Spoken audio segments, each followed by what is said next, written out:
Okey. Ya, terima kasih. Jadi Profesor Ahmad Ibrahim merupakan seorang tokoh dan cendekiawan khususnya dalam bidang perundangan Islam ini, tetapi sumbangannya melebar ya. Juga beliau menyumbang kepada masyarakat Islam secara umum, bukan sahaja di Malaysia sebenarnya, tetapi bermula dari Singapura lagi sejak tahun 40-an dan 50-an. Jadi sumbangan beliau sangat besar dan pemergian beliau sejak tahun 1999 ya. Beliau menyumbang hinggalah ke akhir hayat. Mungkin pada ramai orang beliau sebenarnya tidak ada pengganti lagi. Ketokohannya tu menyumbang kepada sistem perundangan Islam di Singapura dan juga di Malaysia. Jadi beliau lahir di Singapura. Beliau seorang anak kelahiran Singapura, dilahirkan di sana sebagai seorang anak doktor di Singapura pada tahun 1916. Jadi beliau pergi kepada menuntut di sekolah-sekolah yang cemerlang, termasuklah Victoria Bridge School dan Raffles Institution. Dan disebabkan beliau memang cemerlang dalam bidang akademik, beliau terus ke Raffles College dan kemudiannya mendapat beasiswa penuh untuk menuntut di University Cambridge di England. Beliau menuntut dalam bidang ekonomi dan juga undang-undang. Di sana banyak ada kombinasi bidang pengajian ya, selalu ada dua kombinasinya di Oxford dan Cambridge ini. Jadi beliau menuntut di sana di St John's College dan mendapat a double first ya, first class honours. Dan dia ni disifatkan oleh mereka yang mengenalinya tu, keluarganya tu dan rakan-rakannya sebagai seorang yang sangat dedikasi, bertanggungjawab, amanah serta cemerlang dalam pembelajaran. Jadi sifat-sifat dan kualiti ini adalah sifat yang juga ditunjukkan apabila dia memasuki bidang pekerjaan sepanjang kerjayanya itu, sehinggalah beliau diberi pujian yang di bawah ini oleh rakan seangkatan beliau yang menubuhkan kuliah undang-undang Universiti Islam Antarabangsa pada hujung tahun 80-an dulu di Malaysia.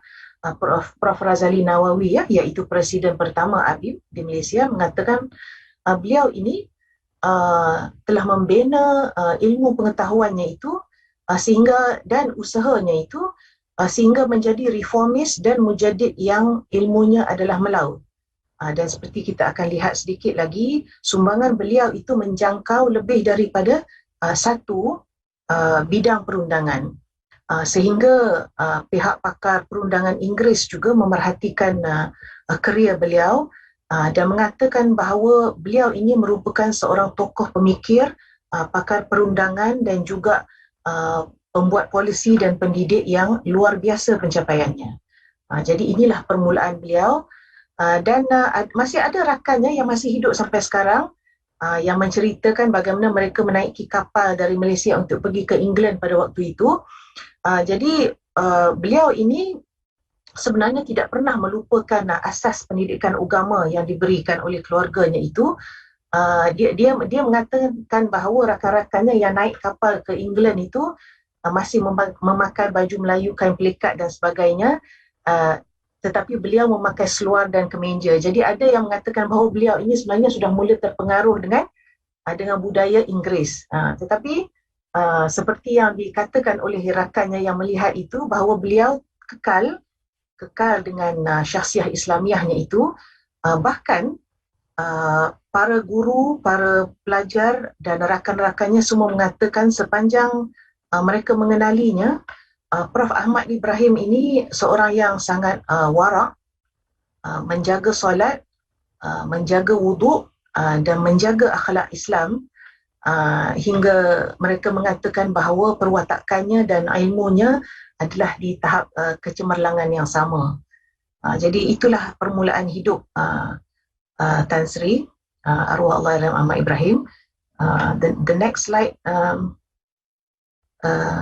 Yeah. Jadi kita lihat di sini ya, apabila beliau sebenarnya telah mendapat qualification, ya, kelayakan untuk menjadi pengamal undang-undang selepas belajar undang-undang itu sebenarnya pada waktu perang. Pada waktu Perang Dunia Kedua sedang berlangsung. Jadi ini merupakan satu pencapaian yang mengagumkan juga. Dan apabila dia berada di Singapura setelah mendapat kelayakan tersebut, beliau dilantik di beberapa jawatan di dalam perkhidmatan kerajaan sebagai magistrat dan juga hakim daerah kemudiannya, yang itu jawatan yang lebih tinggi. Tetapi beliau juga telah menjadi pengamal undang-undang. Jadi beliau dapat lihat pengamalan undang-undang ini dari perspektif pemerintah dan juga dari perspektif sektor swasta. Beliau juga pernah menjadi pensyarah undang-undang di Raffles College dan memegang jawatan di Legislative Council Singapura yang kemudiannya menjadi Legislative Assembly Singapura. Beliau naik di dalam perkhidmatan awam menjadi State Advocate General dan kemudiannya di bawah itu kita lihat akhirnya beliau menjadi peguam negara yang pertama, ya.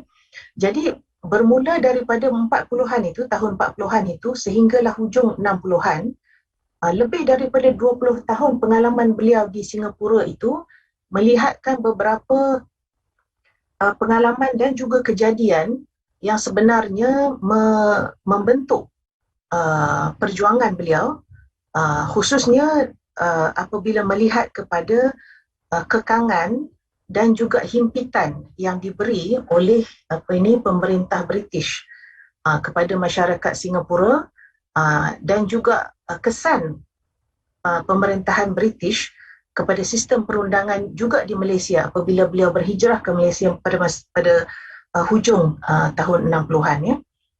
Ya, jadi apabila beliau berhijrah ke Malaysia, sumbangannya kepada Malaysia pun bermula, ya, pada hujung 60-an. Jadi kita akan lihat kepada kedua-dua fasa hidup beliau di Singapura dan juga di Malaysia.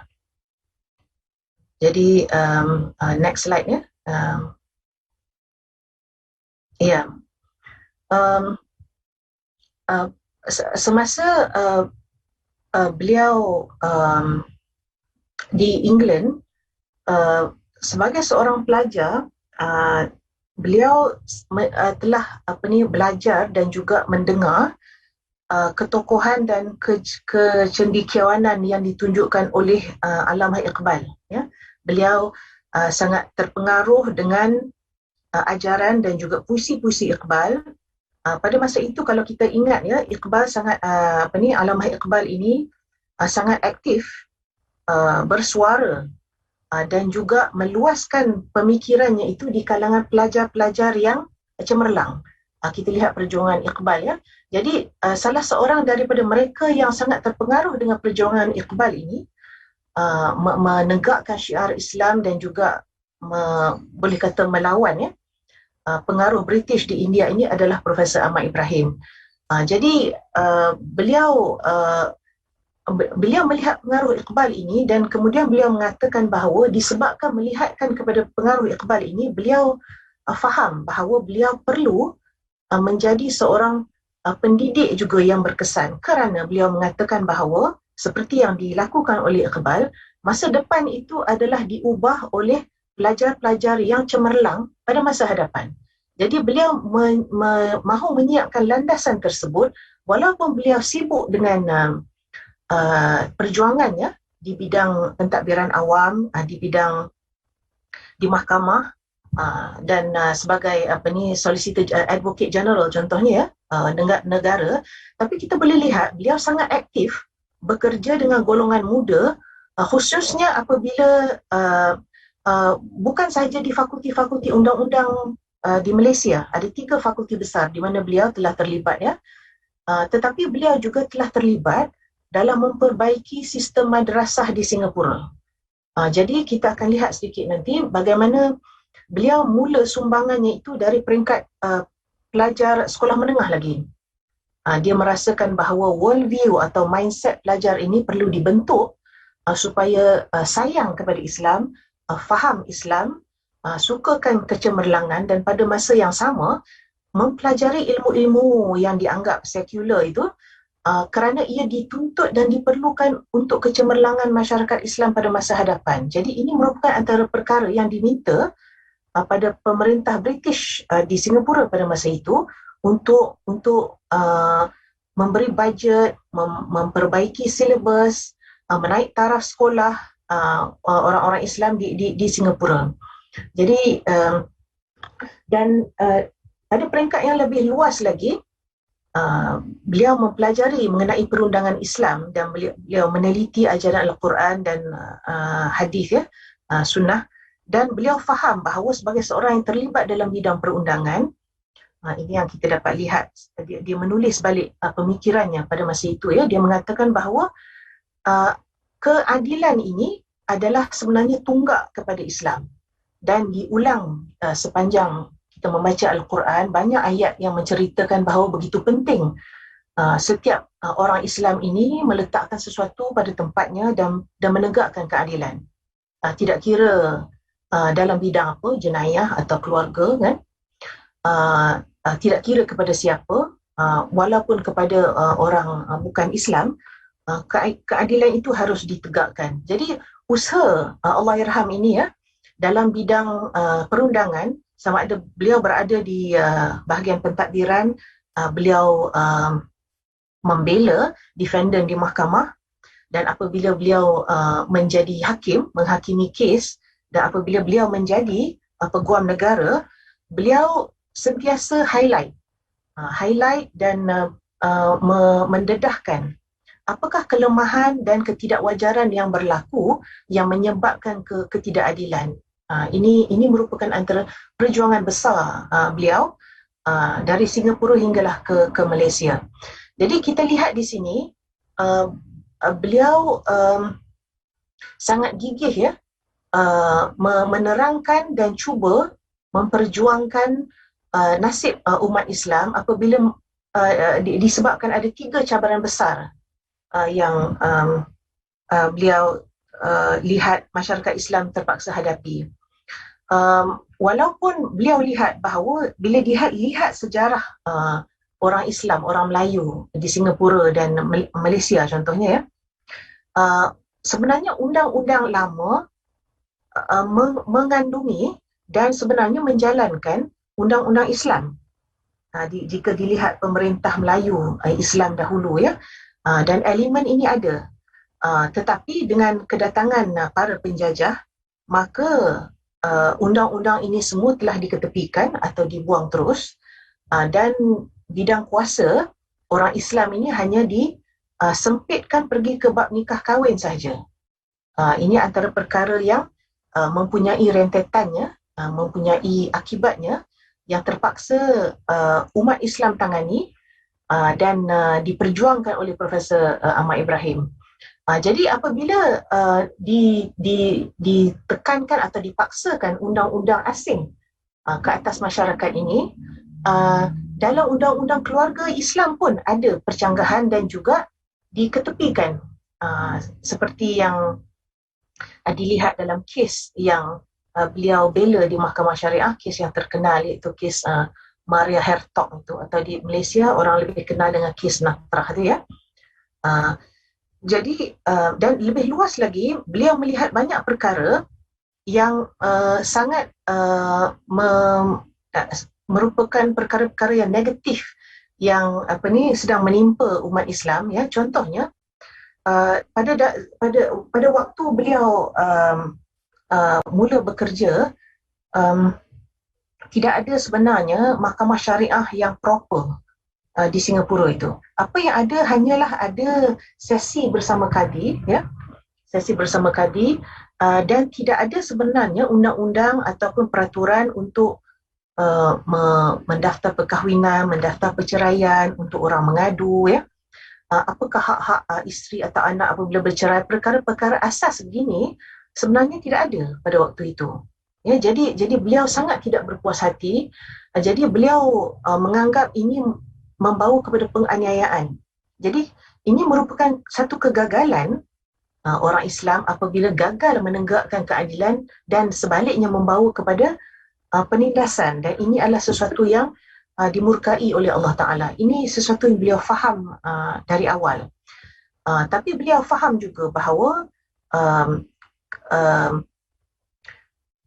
sekiranya kadi dan pegawai-pegawai di mahkamah kadi tersebut tidak ada ilmu, tidak ada latihan, tidak ada fasiliti, tidak ada struktur atau undang-undang yang dijalankan, undang-undang yang diluluskan oleh negara, maka mereka pun tidak akan mengikut satu sistem tertentu. Dan yang menjadi mangsanya sebenarnya adalah masyarakat Islam di Singapura. Jadi disebabkan itu beliau sebenarnya bermula berjuang untuk meningkatkan status kadi yang mempunyai pendidikan universiti, ya, untuk mengadakan satu mahkamah syariah untuk kali pertama. Ini merupakan aktivisme beliau, dan beliau terpaksa berjuang, ya, disebabkan pemerintah British tidak begitu mahu memberikan perhatian, bajet dan sebagainya kepada isu-isu yang diketengahkan ini. Jika kita lihat biografi beliau, sebenarnya Perdana Ahmad Ibrahim berjuang sangat lama untuk mendapatkan perkara-perkara ini, dan beliau menggunakan kedudukan beliau sebagai seorang yang berpelajaran dan dapat menyampaikan keperluan dan berhujah dengan baik dengan pemerintah British itu untuk mencapai matlamatnya itu bersama dengan rakan-rakan yang sefikrah dengan beliau, ya. Jadi itu sedikit lagi, ya, Syarat, slide tadi, maaf. Ya, ini kekurangan kepakaran ini beliau cuba mengusahakannya dengan agak awal. Beliau dapat lihat bahawa mahu suka atau tidak, ya, undang-undang yang diwarisi ini sudah menjadi sebahagian daripada sistem perundangan.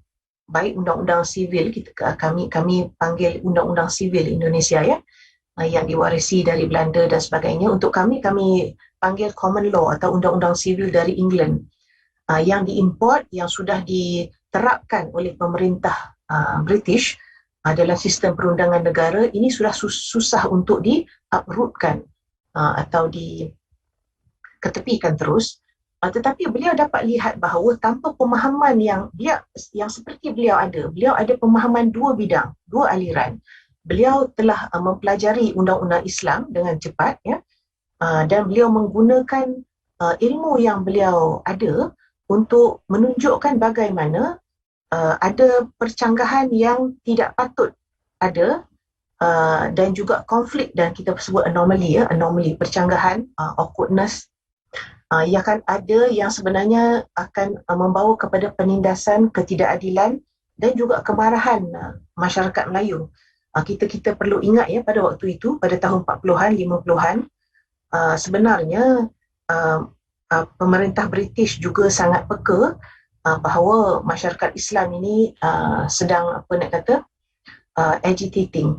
Mereka sangat tidak puas hati dengan sikap British, keputusan dalam kes Natrah itu, kes Maria Hertog itu, yang memulangkan anak angkat Muslim itu kepada ibu bapanya yang bukan Muslim itu di Belanda, ya, disebabkan ada kekangan dalam sistem perundangan untuk mengaplikasikan undang-undang Islam. Jadi mereka sebenarnya faham tentang kemarahan masyarakat Islam, dan Prof. Ahmad Ibrahim, antara usahanya apabila berjumpa dengan pemerintah British, apabila bercakap di Legislative Assembly, dan beliau menulis dengan sangat prolifik mengenai isu-isu tersebut dengan hujah-hujah dan kepakaran beliau, mengapa perubahan ini perlu diadakan. Ini untuk membawa keamanan kepada Singapura, supaya rusuhan dan sebagainya yang berlaku pada waktu itu disebabkan kemarahan masyarakat Islam ini dapat dikurangkan. Jadi itu merupakan perkembangan awal di Singapura yang dilalui oleh Profesor Ahmad Ibrahim. Next, Sharon, ya. Ya, bila kita lihat penulisan beliau, kita dapat lihat ini tulisan yang ditulis dari tahun 94 saya cite artikel ini ya, tapi sebenarnya pendapat beliau ini sudah lama. Beliau tanpa rasa reservation ya, beliau menyebarkan pemikiran beliau ya.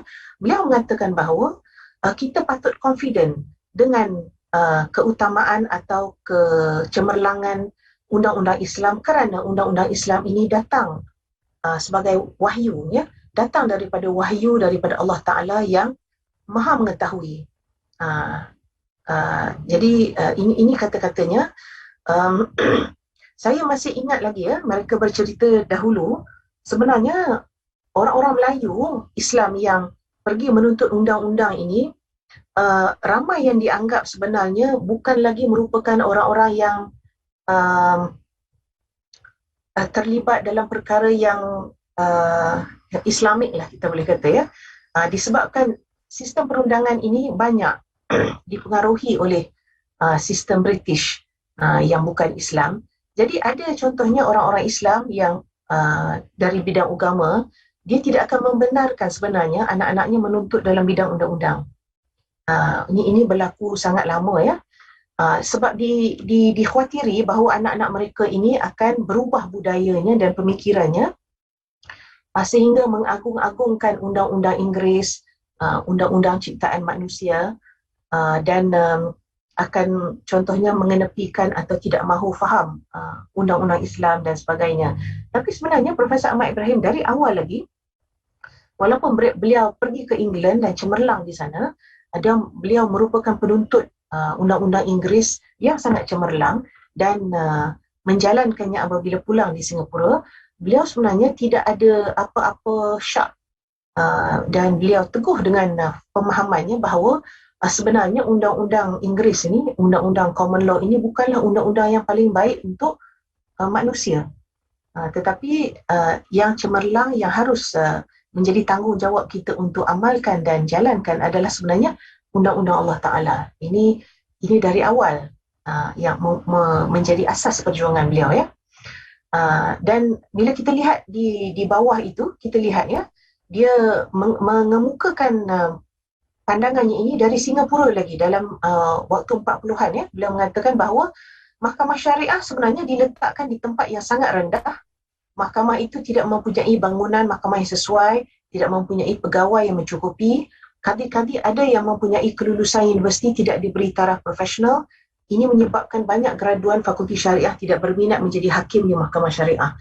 Inilah yang berlaku dahulu, dan pada masa yang lama dia memang berlaku hinggalah ke dekad 80-an, dekad 90-an, khususnya di Malaysia, yang berterusan pada waktu itu ya.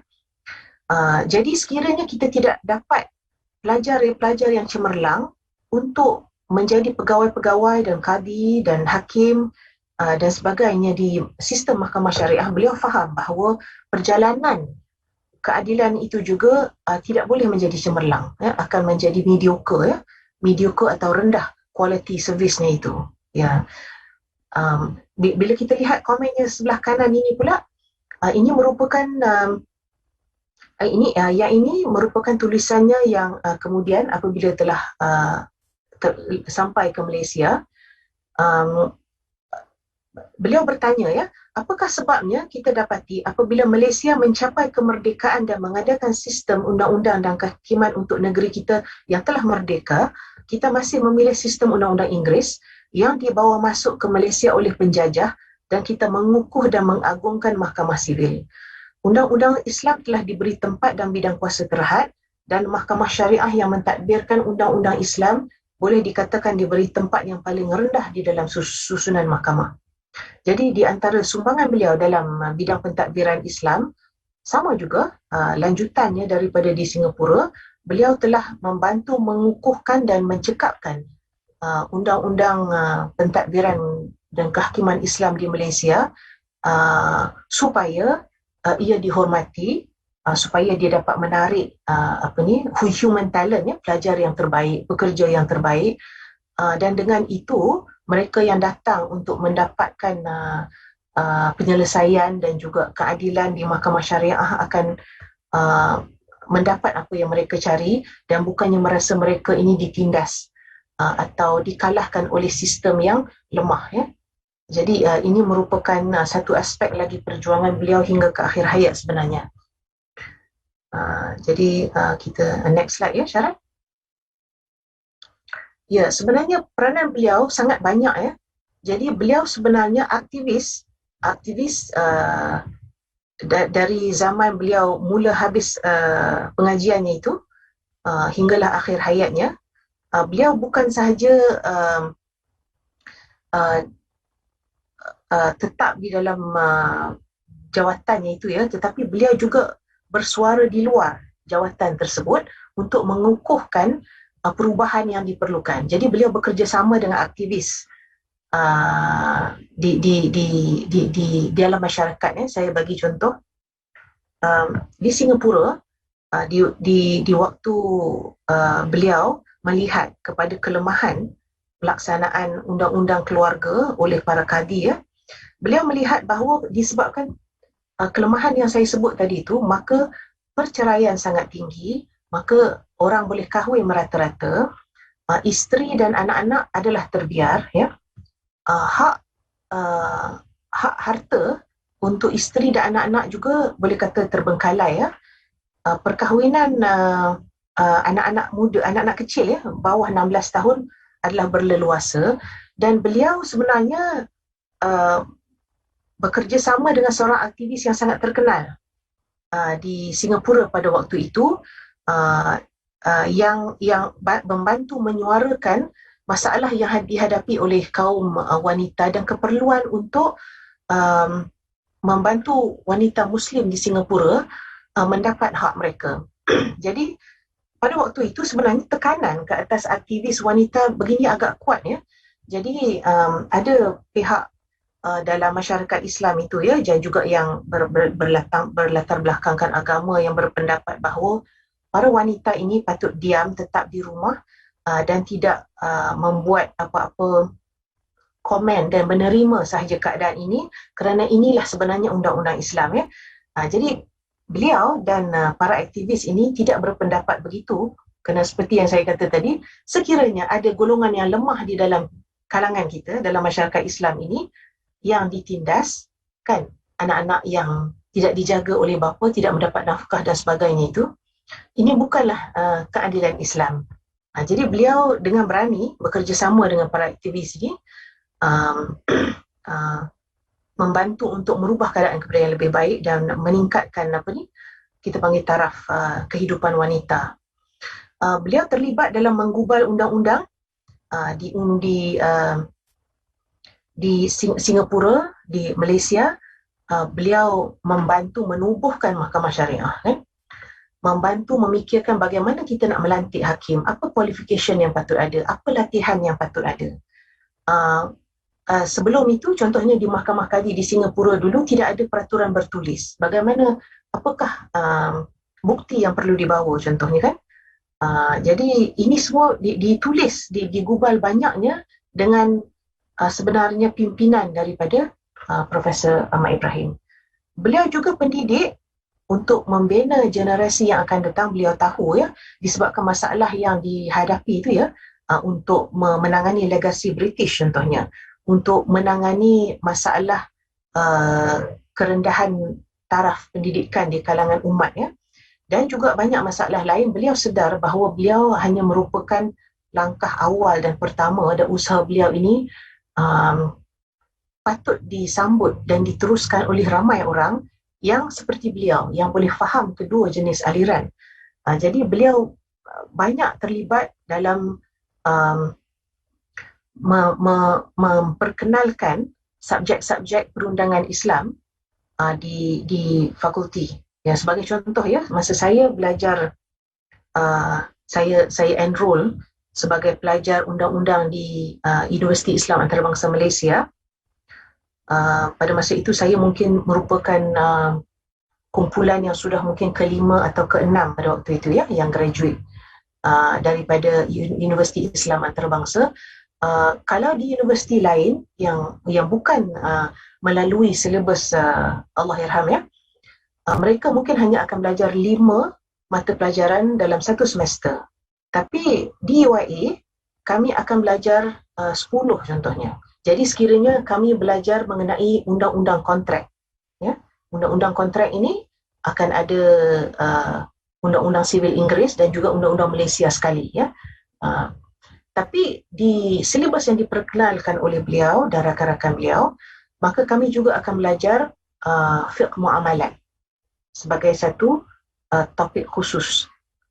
Jadi sebenarnya mata pelajaran kami sebenarnya lebih berat daripada para pelajar undang-undang yang di fakulti lain. Tetapi kemudiannya perlahan demi perlahan pengaruh beliau juga pergi kepada fakulti lain di Malaysia dan subjek-subjek ini diajar, ya, undang-undang perlembagaan Islam, undang-undang kontrak Islam, juga undang-undang jenayah Islam diajar, ya, diajar.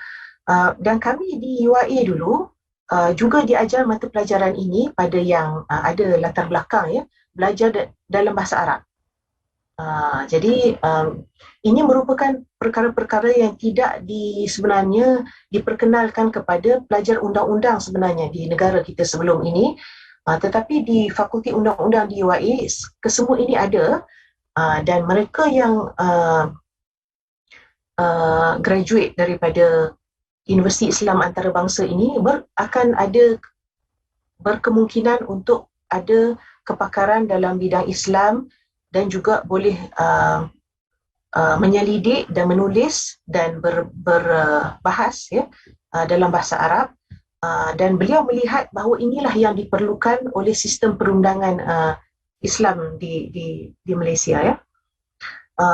Beliau juga sebenarnya merupakan penasihat dan pendakwah. Ini mungkin saya tidak banyak masa untuk menceritakannya, ya, tapi beliau juga merupakan salah seorang daripada pemimpin Islam Singapura yang disebabkan aktivismenya itu membantu untuk menumbuhkan MUIS, ya, Majlis Ugama Islam Singapura, yang banyak memikirkan dan memimpin umat di sana dalam kehidupan mereka, sama ada pendidikan, wakaf dan sebagainya. Dan beliau juga banyak berperanan dalam menumbuhkan Institut Kefahaman Islam di Malaysia ini. Kedua-duanya ada banyak juga persamaan dalam aktivitinya, tetapi IKIM ini, ya, Institut Kefahaman Islam ini merupakan satu institut yang ditubuhkan untuk memberi kefahaman Islam yang baik dan yang positif, bukan sahaja kepada masyarakat Islam di Malaysia, tetapi disebabkan kami adalah masyarakat berbilang kaum, ya. Jadi memerlukan kepada satu pendekatan yang positif untuk menarik minat masyarakat bukan Islam kepada Islam, atau paling kurangnya untuk mengenepikan tanggapan negatif daripada mereka kepada undang-undang Islam, kepada ajaran Islam dan juga kepada masyarakat Islam, ya. Jadi beliau sebenarnya sangat sibuk dalam perjuangan beliau, dan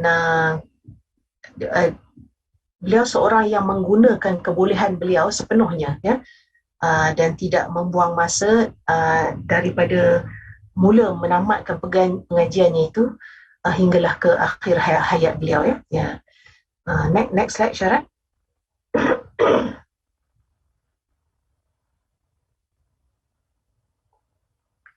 Jadi mungkin ada 5 area besar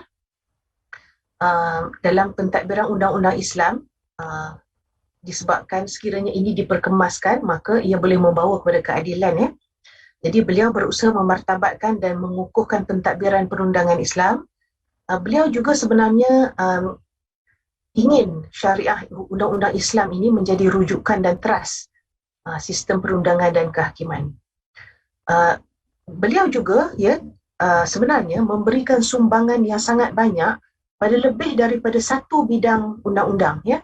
Mungkin kita kadang-kadang kita melihat kepada katalah suatu pakar tertentu, ya, mungkin terkenal ataupun banyak menyumbang kepada undang-undang keluarga sahaja atau undang-undang jenayah contohnya, ya, atau undang-undang prosedur mahkamah dan sebagainya. Tetapi yang mengkagumkan mengenai Allahyarham ini, mengkagumkan para anak-anak muridnya dan juga mereka yang sejawat dengannya, ialah beliau telah membantu menggubal memperincikan, berfikir dan menulis dan juga melobi ya bila perlu untuk lebih daripada satu bidang undang-undang. Jadi dia terkenal dalam bidang undang-undang keluarga, terkenal dengan sumbangannya dalam bidang keuangan Islam ya.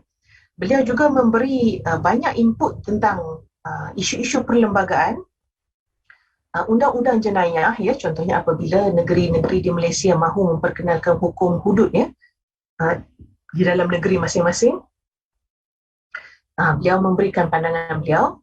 Jadi undang-undang komersial, beliau banyak menulis juga tentang perkara komersial atau fiqh muamalat ya, dan mengenai prosedur pembuktian dalam mahkamah, baik mahkamah sivil ataupun di mahkamah syariah. Jadi kita boleh melihat hasil tulisan dan keringat beliau ini di bidang undang-undang yang yang banyak ya, lebih dari satu.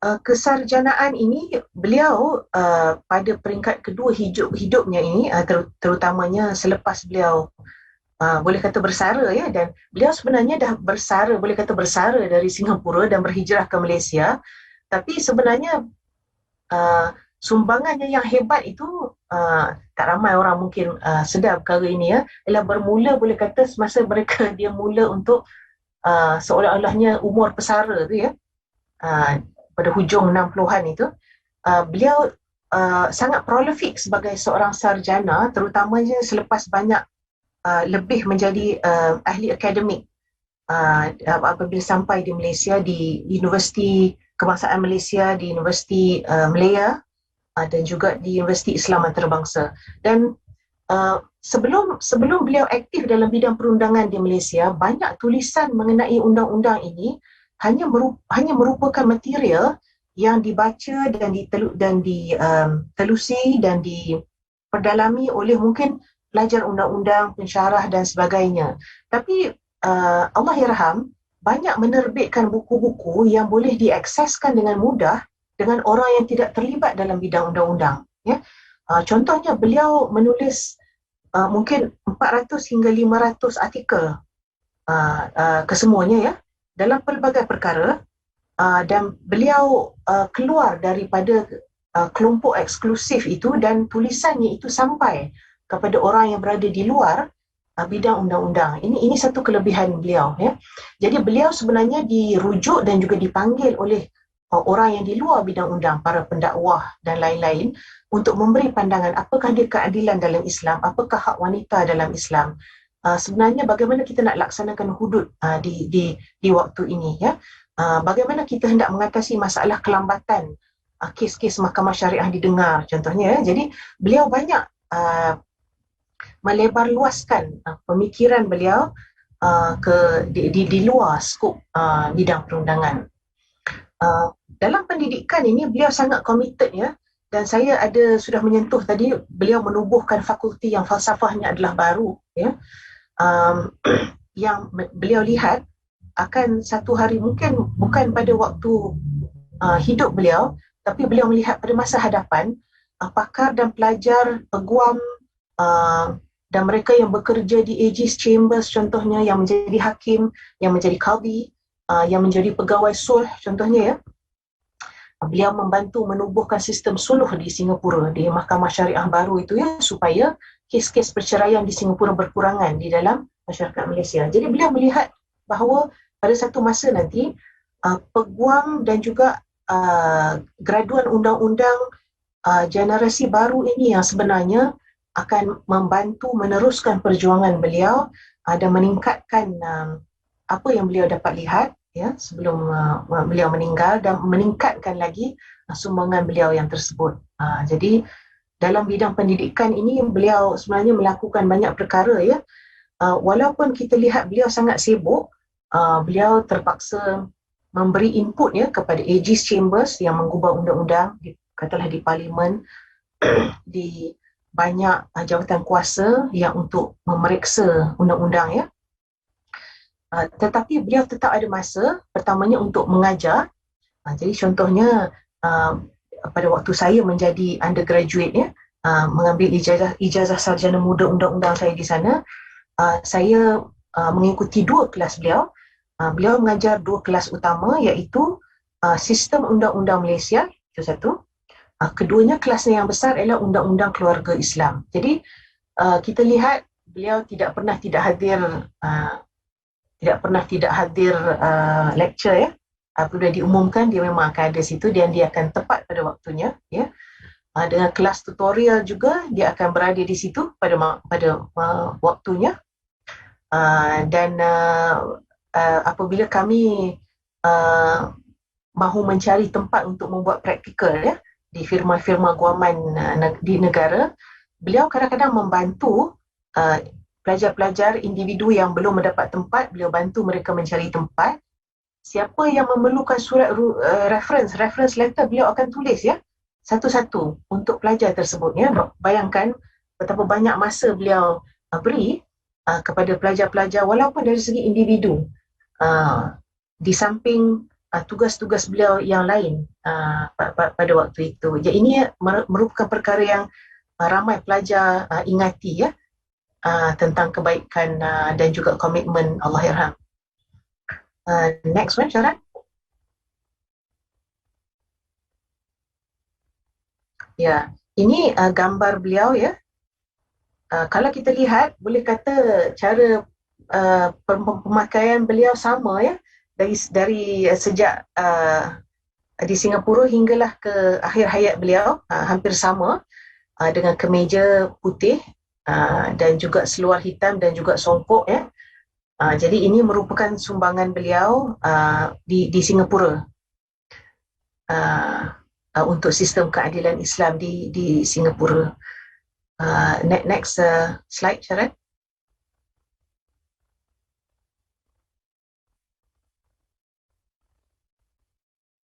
Ini merupakan nota saya ya, mengenai kes yang dibawa oleh Prof.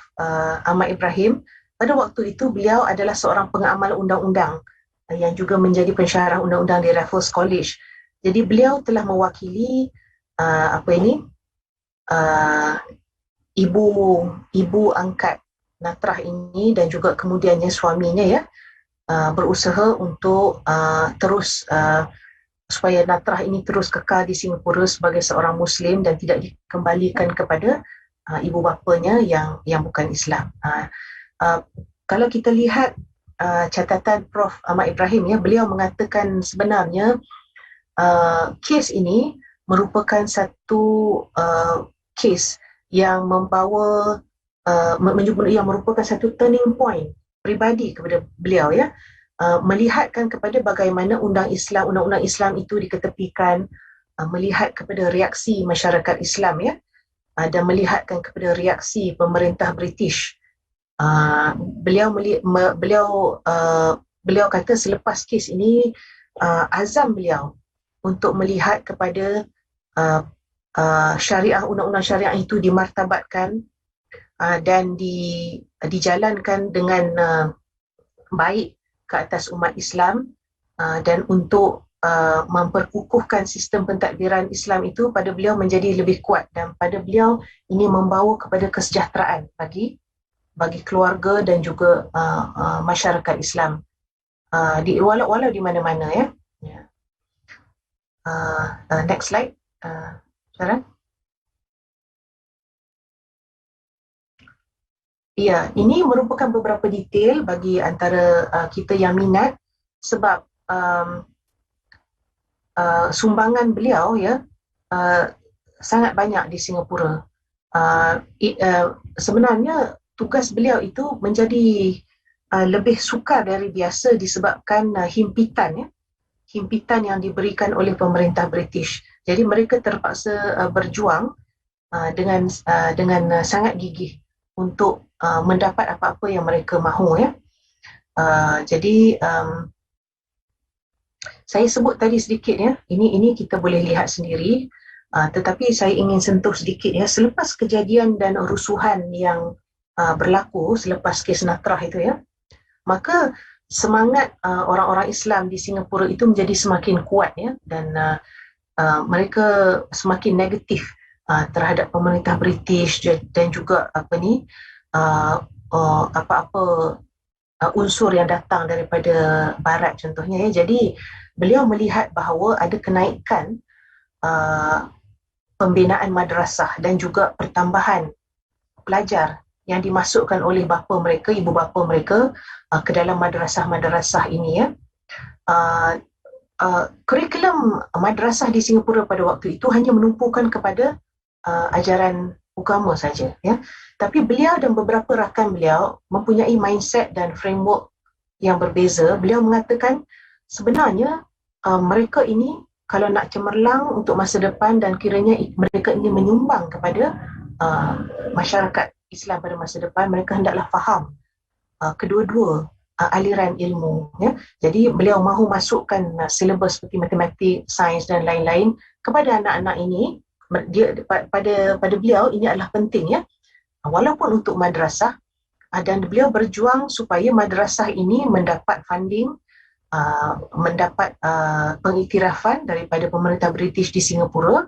Dan usaha beliau ini sebenarnya menjadi pencetus kepada apa yang kami di Malaysia ini yang terlibat dalam bidang syariah ini kenali sebagai College Islam di Kelang. Sebenarnya tercetus daripada salah satu usaha beliau dari Singapura. Jadi ini adalah antara rumusan mengenai sumbangan beliau di Singapura ya. Next slide, Syarah. Ya, ini merupakan antara detail juga yang saya tulis di sini untuk pada mereka yang minat ya.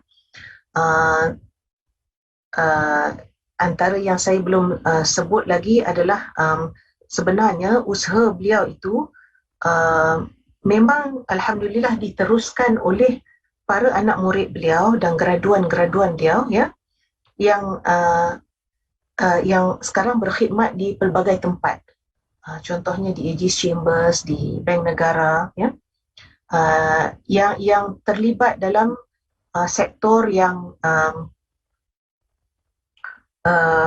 sektor-sektor yang memang perlu memandangkan unsur undang-undang Islam itu menjadi semakin prominent ya, semakin penting. Jadi beliau contohnya usaha beliau untuk melihat undang-undang manakah yang terlampau banyak contradiction-nya dengan undang-undang Islam ya. Ini antara usaha yang dimulakan oleh beliau, dan Bank Negara Malaysia contohnya untuk telah menubuhkannya satu jawatan kuasa yang melihat contohnya apakah undang-undang yang menghindar implementasi ataupun aplikasi undang-undang keuangan Islam, fiqh muamalat dalam sistem perundangan Malaysia ya. Ini merupakan penerusan daripada usaha Allahyarham, kerana pada waktu beliau masih hidup ya, beliau telah mengetuai satu jawatan kuasa teknikal untuk memeriksa undang-undang manakah di Malaysia ini yang bercanggah prinsip dengan undang-undang Islam. Jadi usahanya tu dilihat hinggalah sekarang ya. Next slide, Syarah.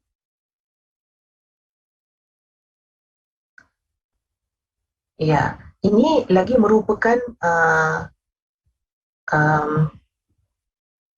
ini merupakan sumbangan beliau juga di Malaysia ya kepada sistem pentadbiran Islam ya. Contohnya di lain negeri di Malaysia ini kadang-kadang undang-undang Islam itu berbeza. Sebelum ini beliau melihat tidak ada undang-undang Islam yang dikodify langsung ya, yang secara bertulis. Beliau letakkan beliau berusaha ya supaya ada undang-undang bertulis. Kemudian beliau melihat bahawa setiap negeri ini ada perbezaan. Jadi beliau juga memperjuangkan penyeragaman ya untuk mengurangkan fitnah dan tuhmah kepada sistem keadilan Islam ya. Next slide, Syarah. Ini merupakan di antara buku-buku yang beliau tulis, dan boleh dikatakan sebelum ini tajuk-tajuk begini kita boleh kata sukar untuk dijumpai ya, untuk yang ditulis oleh orang Melayu Islam kita.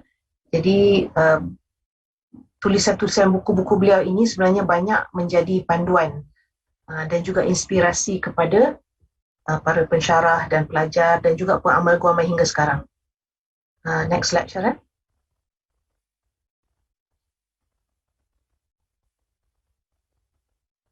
Ya, ini merupakan satu tribute dan pengiktirafan oleh seorang pakar undang-undang Inggeris yang sangat terkenal. Jadi mungkin saya boleh akhiri sesi saya dengan komen ini, dan pada masa yang sama sekiranya ada soalan ya Syarat, kalau ada saya boleh jawab sekiranya ada soalan.